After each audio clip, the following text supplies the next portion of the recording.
నమస్తే సార్. నమస్తే. సార్ రోజా మీద 100 కోట్ల స్కామ్ ఉంది అని చెప్పేసి, అంటే స్కామ్ చేశారు అని చెప్పి ఆత్యపాత్య నేతలు ఆరోపిస్తున్నారు. అది ఎంతవరకు కరెక్ట్ అయ్యే అవకాశం ఉంది సార్? అంటే ఆడుదాం ఆంధ్రాలో ఇదంతా స్కామ్ జరిగింది అంటున్నారు. ఆత్యపాత్య ఫెడరేషన్ అనే ఒక సంస్థ ఉంది. ఆత్యపాత్య అంటే ఒక రకమైన లోకల్ గేమ్స్ సంబంధించినవి. ఒక రకమైన కబడ్డీ లాంటి, ఉప్పు పట్టి ఇలాగా రకరకాలుగా రకరకాల రాష్ట్రాల్లో వివిధ రకాల రాష్ట్రాలు వివిధ రకాల పేర్లు ఉంటుంది దీనికి. ఇది నేషనల్ ఫెడరేషన్ కూడా ఉందన్నమాట. ఇది పెద్దగా రాష్ట్ర స్థాయి, నేషనల్ స్థాయి కూడా పోటీలు జరుగుతుంటాయి. దీనికి సంబంధించి ఆంధ్రప్రదేశ్లో ఆత్యపాత్య ఫెడరేషన్ ఒకటి ఉంది. దాని CEO ప్రసాద్ అని ఆయన సిఐడి కంప్లైంట్ ఇచ్చాడు రోజా మీద. అదేంటంటే ఆడుదాం ఆంధ్ర అనే ఒక ప్రోగ్రాం చేశారు. అందులో ఈమె పర్యాటక క్రీడల శాఖ మంత్రి కాబట్టి రోజా ఆధ్వర్యంలో జరిగింది. అది ఆ మంత్రిత్వ శాఖ ఆధ్వర్యంలో జరిగింది. అట్లాగే శాప్ అని ఉంటుంది కాబట్టి శాప్ చైర్మన్ బైరెడ్డి సిద్ధార్థరెడ్డి కూడా దీనికి బాధ్యుడు. వీళ్ళిద్దరూ కలిసి 100 కోట్లు ఈ ఆడుదాం ఆంధ్ర ప్రోగ్రాంలో డబ్బులు తినేశారని ఈ ఆత్యపాత్య ఫెడరేషన్ CEO ప్రసాద్ సిఐడికి కంప్లైంట్ ఇచ్చాడు. ఇప్పుడు దీని మీద సిఐడి కంప్లైంట్ తీసుకొని దీని మీద ఇప్పుడు విచారణ చేపట్టిందని చెప్తున్నారు. సో ఇది రోజా మీద స్టార్ట్ అయింది. అంటే నేను డే 1లోనే చెప్పాను, మనం రోజు ఒక రివెంజ్ స్టోరీ చెప్పుకోవాలి. మనకి మీదట ఇది మినిమం 2 ఏళ్ళు ఉంటుందో 5 ఏళ్ళు కూడా ఇది సాగుతుందో తెలియదు, కానీ రోజు ఒక రివెంజ్ స్టోరీ అయితే స్టార్ట్ అయింది. ఇందాక కూడా ఒకటి చెప్పుకున్నాం, కొడాలి నాని వ్యక్తిగత భద్రత, ఇంటి దగ్గర భద్రత కూడా తీసేశారు. వాళ్ళ ఇంటి మీద దాడి జరిగినా కూడా భద్రత తీసేశారంటే అర్థం దాడి చేసేవాళ్ళు చేసుకోండి, ఇంకా క్లియర్ చేసాం మీకు అని గ్రీన్ సిగ్నల్ ఇవ్వడం తప్ప ఇంకోటి ఏం కాదు. మరి ఆయన కోర్టుకు వెళ్తారా, ఏం జరుగుతుందని చూడాలి. ఆల్రెడీ అతని మీద అటాక్స్ జరుగుతున్నాయి. కొడాలి నానికి తీవ్రంగా వ్యతిరేకంగా మాట్లాడుతున్నారు. ఆల్రెడీ చాలామంది వైసీపీ వాళ్ళ మీద దాడులు జరిగాయి. ఈ నేపథ్యంలో వీళ్ళు సెక్యూరిటీ కూడా తీసేయడం అంటే వాళ్ళకి గ్రీన్ సిగ్నల్ ఇవ్వడమే. క్లియర్గా ఉంది గ్రౌండ్, మీరు వెళ్ళి దున్నుకోండి అని చెప్పడమే. అదేవిధంగా రెండో వైపున ఏం చేస్తున్నారంటే కేసులు పెడుతున్నారు వరుసగా. గతంలో తమ మీద ఎవరెవరు విరుచుకుపడ్డారో వాళ్ళ మీద వరుసగా కేసులు మొదలవుతున్నాయి. ముందుగా మనకు ఫస్ట్ కేసు అని చెప్పాలంటే జగన్ మీదనే. జగన్ మీద మద్యం కుంభకోణంలో వాసుదేవ్ రెడ్డి బెవరేజెస్ ఏదైతే ఉందో Andhra Pradesh state beverages corporation limited, దాని హెడ్ ఎవరైతే ఉన్నారో వాసుదేవ్ రెడ్డి, ఆయన ఆఫీసులో ఫైల్స్ రెండో రోజే రిజల్ట్ వచ్చిన రెండో రోజే, 4వ తేదీ రిజల్ట్ వస్తే 5వ తేదీ వాళ్ళ ఆఫీస్కి వెళ్ళి ఆ ఫైల్స్ అంతా వీళ్ళు స్వాధీనం చేసుకున్నారు సిఐడి వాళ్ళు. దాని తర్వాత 7వ తారీఖు ఇక్కడ హైదరాబాద్లో వాసుదేవరెడ్డి ఇంట్లోకి వెళ్ళి అక్కడ ఉన్న డాక్యుమెంట్స్ అవన్నీ కూడా స్వాధీనం చేసుకున్నారు. ఆయన మీద కేసు కూడా నమోదు చేశారు. ఆయన హైకోర్టుకి ముందస్తు బెయిల్కి పిటిషన్ పెట్టినా కూడా హైకోర్టు ఇవ్వలేదు. సో వాసుదేవరెడ్డిని అరెస్ట్ చేసే అవకాశం ఉంది. ఒకవేళ వాసుదేవరెడ్డి గారిని అప్రూవర్గా మారితే జగన్ని ఈజీగా వాళ్ళు అరెస్ట్ చేస్తారు ఈ కేసులో. అంటే మద్యం, ఇసుక, ఇంకా ఇట్లాంటి ఒక 100 వస్తాయి.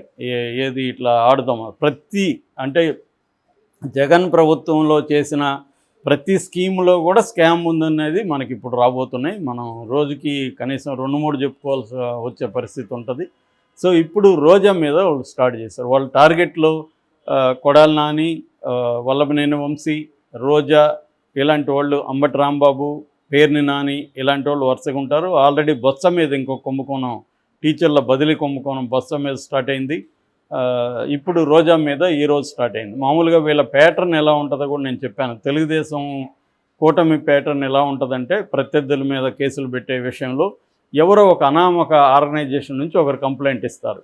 ఆ అనామక ఆర్గనైజేషన్ వీళ్ళోళ్ళే ఉంటారు, కానీ అది మనకు తెలియదు. ప్రజలకు ఏమని చెప్తారు, ఆత్యపాత్య. ఇప్పుడు ఈ పేరు నేను ఎప్పుడు వినలేదు జీవితంలో, ఫస్ట్ టైం విన్నా. ఆత్యపాత్య ఫెడరేషన్ ఒకతను కంప్లైంట్ ఇచ్చాడు సిఐడి. దీన్ని తెలుగుదేశం మీడియా పెద్ద ఎత్తున ఫోకస్ చేస్తుంది. మామూలుగా అయితే ఈ ఆత్యపాత్య గురించి తెలుగుదేశం మీడియా పట్టించుకోదు, కానీ ఇతను కంప్లైంట్ ఇచ్చాడు కాబట్టి రోజా మీద మీడియా ఫ్రంట్ లైన్లో వస్తుంది, ఫ్రంట్ పేజీలో వస్తుంది. తర్వాత ప్రైమ్ టైం డిస్కషన్స్ స్టార్ట్ అవుతాయి దీని మీద నెక్స్ట్ స్టెప్పు వర్లరామయ్య లాంటి వాళ్ళు ప్రెస్ మీట్లు పెడతారు. బుద్ధ వెంకన్న, వర్లరామయ్య, బోండా ఉమ్మ వీళ్ళు కొంతమంది దీనికోసం ఉంటారు. వాళ్ళు ప్రెస్ మీట్లు పెట్టి దీని మీద డేటా ఇస్తారు, దీని మీద చర్య తీసుకోవాలని కోరుతారు. సిఐడి రంగంలోకి దిగుతుంది. సో ముందుగా అధికారులను అరెస్ట్ చేస్తారు. ఈ ఈ ఆడుదాం ఆంధ్ర ఎవరైతే నిర్వహించారో ఆ అధికారులను పట్టుకుంటారు. ఫస్ట్ ఆ ఫైల్స్ అవన్నీ కలెక్ట్ చేస్తారు. ఆ తర్వాత రాజకీయ నాయకుల మీద వెళ్తారు. ఈ లోపలంతా కూడా గ్రౌండ్ ప్రిపేర్ చేస్తారు. వెళ్ళినాక రోజా మీదకి వెళ్తారు. రోజా ఈ లోపల నన్ను అరెస్ట్ చేయకుండా ఉండాలని కోర్టుకి వెళ్తుంది. కోర్టు కూడా రిజెక్ట్ చేస్తుంది. సో దాని తర్వాత రోజాని అరెస్ట్ చేస్తుంది సిఐడి. ఈ డ్రామా అంతా జరగబోతుంది ఖచ్చితంగా. ఎందుకంటే రోజాకి వేరే మార్గం లేదు. ఎందుకంటే రోజా గత 5 ఏళ్లలో, అంతకుముందు 5 ఏళ్లలో, గత 10 ఏళ్లలో తీవ్రంగా చంద్రబాబు నాయుడు కుటుంబం మీద కావచ్చు, పవన్ కళ్యాణ్ మీద కావచ్చు, బాలకృష్ణ మీద కావచ్చు విరుచుకుపడింది. చివరికి ఆమె ఎంత ఘోరంగా తయారైందంటే చంద్రబాబు అరెస్టును కూడా పండగ చేసుకోవడం, అది కూడా సైలెంట్గా ఇంట్లో చేసుకున్న ఒక అర్థం ఉంది. ఆమె బహిరంగంగా టపాసులు కావడం, సీట్లు పంచడం, ఈ స్థాయికి వెళ్ళిపోయింది ఆమె. సో దాని ఫలితం అంటే ఆలోచించాలి. రేపు పొద్దున మన అధికారం పోతే వీళ్ళు చేస్తారు కదా అని. మేబీ వాళ్ళు పర్మనెంట్గా చాలామంది మనుషులు కూడా ఎలాగా బిహేవ్ చేస్తున్నారంటే వీడేదో 200 ఏళ్ళు బతికెట్టుగా బిహేవ్ చేస్తుంటారు. 80 ఏళ్ళు 90 ఏళ్ళు వచ్చిన వాళ్ళకి కూడా విపరీతమైన గ్రీడ్ ఉంటుంది. రామోజీరావు ఫర్ ఎగ్జాంపుల్ 87 ఏళ్ళు వచ్చింది ఆయన జగన్ మీద తీవ్రమైన పోరాటం. ఆయన 87 ఏళ్ళు వచ్చిన తర్వాత ఎన్ని రోజులు బతుకుతామో మనం ప్రశాంతంగా ఉందామని ఆయనకి లేదు. ఇది హ్యూమన్ నేచర్. ఇది వీళ్ళు ఒక 200 ఏళ్ళు 300 ఏళ్ళు బతుకుతారు అన్నట్టుగా బిహేవ్ చేస్తుంటారు ఏజ్ అయిపోయినా కూడా. సో అలాగా మనకు ఉన్నదంతా చంద్రబాబు 75, అటు మోడీ 75, కానీ వీళ్ళిద్దరు బిహేవియర్ చూస్తే మనం వీళ్ళకి ఇంకొక 100 ఏళ్ళు బతుకుతారేమో అన్నట్టుగా వీళ్ళ ప్లాన్లు ఉంటాయి. మనకి ఆశ్చర్యం వేస్తుంది. ఏదో మనకేమో అప్పుడే రిటైర్మెంట్ లాగా ఫీల్ అవుతున్నాం, వీళ్ళేమో ఇంకా రాజకీయ నాయకులు ఎక్కువ ఉంటుంది. నేను ఆ మధ్య మన దేవేగౌడ్ని ఒక ఇంటర్వ్యూ చేయడానికి వెళ్ళాను ఒక డాక్యుమెంటరీ కోసం. ఆయనకి అప్పటికే 80+. ఆయన నన్ను ముందే ಹೋರಾಟಕ್ಕೆ ನನಗೆ దైవ ఆశీస్సు ಬೇಕು అది ఇదని మాట్లాడుతున్నాడు ఎవరితోనో ఫోన్లో. నేను బాబు అనుకున్నా, నీ ముందు పోరాటం ఏంటో, నువ్వు ఇక ఆల్రెడీ 80+ అని. అంటే అలా ఉంటారన్నమాట రాజకీయ నాయకులు. సో అలాగా రోజాలు కూడా ఆలోచించాల్సింది ఏంటంటే, మన గవర్నమెంట్ ఒకవేళ కూలిపోతే వీళ్ళు ఏం చేస్తారు అనేది కూడా ఉండాలి కదా. సో అది కూడా లేదు ఆమెకు. ఆమె తీవ్రంగా ఇదైంది. ఇప్పుడు ఇదొకటే కుంభకోణం. ఆల్రెడీ కిరణ్ రాయల్ ఒకటి మాట్లాడుతున్నాడు ఎప్పటి నుంచో, తిరుమలలో ఈమె పెద్ద కుంభకోణం చేస్తుందని. కాబట్టి నెక్స్ట్ ఆమె మీద అది కూడా రాబోతుంది. కనీసం ఒక 4-5 కుంభకోణం స్కామ్ కేసులు ఆమె మీద వస్తాయి. ఆమెను పర్మనెంట్గా బెయిల్ రాకుండా, ఒక దాంట్లో బెయిల్ వస్తే ఇంకో పీటీ వారెంట్ ఇష్యూ చేస్తారు. ప్రిజనర్ ఇన్ ట్రాన్సిట్ అంటారు. ఆ పీటీ వారెంట్ ఏంటంటే ఇంకోటి ఇష్యూ చేస్తారు. దీంట్లో బెయిల్ రాగానే మళ్ళీ దాంట్లో అరెస్ట్ అవుతుంది. ఇలాగా రోజాని పర్మనెంట్గా జైల్లో మూసేసే కార్యక్రమం మొదలైంది. ఇది ఎంతమందిని మూసేస్తారు అనేది తెలీదు. జగన్ ఆల్రెడీ నిన్న అన్నాడు, వీళ్ళు ఏం చేస్తారు, మహా అంటే కేసులు పెడతారని. అదే చేస్తారు. కేసులు పెట్టడం అంటే అందరినీ తీసుకెళ్ళి జైల్లో వేస్తారు. కేసులు ఇంకా నువ్వు కొట్లాడుకుంటూ ఉండాలి. వ్యవస్థలు కూడా జగన్తో పోలిస్తే, నేను గతంలో కూడా చెప్పాను, చంద్రబాబు జగన్తో కంపేర్ చేస్తే సపోర్ట్ సిస్టమ్స్ ఎవరికి ఎక్కువ ఉన్నాయి అంటే, కులం ఎవరికి ఎక్కువ ఉంది స్ట్రాంగ్గా, చంద్రబాబుకు ఉంది. తర్వాత ఆయనకున్న వ్యవస్థల్లో పట్టు చంద్రబాబుకు ఉంది. మీడియా ఎవరికి స్ట్రాంగ్గా ఉంది, చంద్రబాబుకు ఉంది.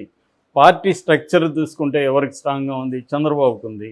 రాష్ట్రంలో అధికారం ఎవరి దగ్గర ఉంది, చంద్రబాబు దగ్గర ఉంది. సెంట్రల్ అధికారంలో ప్రధాన భాగం ఎవరు ఉన్నారు, చంద్రబాబు ఉన్నాడు.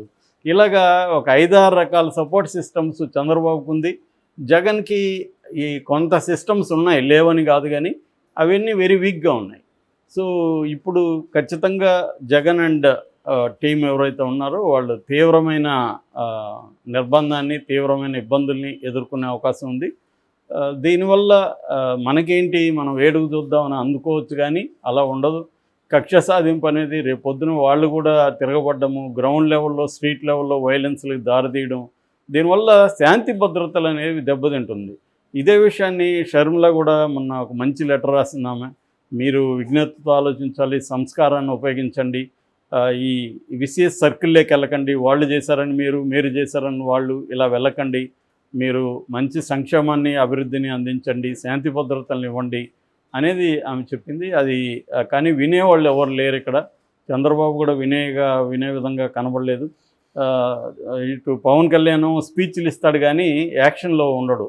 ఎందుకంటే ఇవన్నీ ఇప్పటివరకు అతను ఖండించలేదు, కనీసం ప్రజలకు ఒక పిలుపు ఇవ్వలేదు. పార్టీ తెలుగుదేశం పార్టీ వాళ్ళకి అరే బాబు మీరు కక్ష తీర్చుకోకండి అని ఇవ్వలేదు.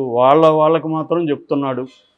ఇదేదో చెప్పేవాళ్ళు గాంధీ వైలెన్స్ గురించి మాట్లాడేటప్పుడు ఆయుధాలు సైన్యం ఉన్న బ్రిటిష్ వాళ్ళకి నాన్ వైలెన్స్ బోధించలేదు గాంధీ. పేద ప్రజలు గన్లు పట్టుకొని లేకపోతే ఆయుధాలు పట్టుకొని పోరాడుతుంటే వాళ్ళకి నాన్ వైలెన్స్ బోధించాడని గాంధీ మీద విమర్శ అది.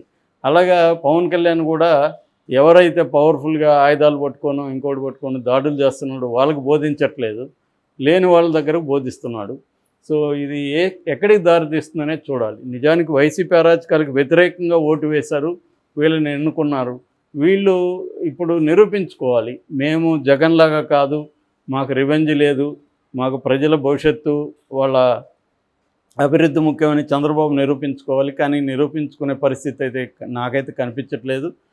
రివెంజ్ మోడ్లోనే ఉంది గవర్నమెంట్ కంప్లీట్గా. ఎట్లా ప్రొసీజ్ అవ్వాలి ఇదంతా ఒక ప్యాటర్న్లో వెళ్తూ ఉంటారు. దీన్ని ఇంకా ఎలా ఎదుర్కొంటారనేది మనం చూడాలి.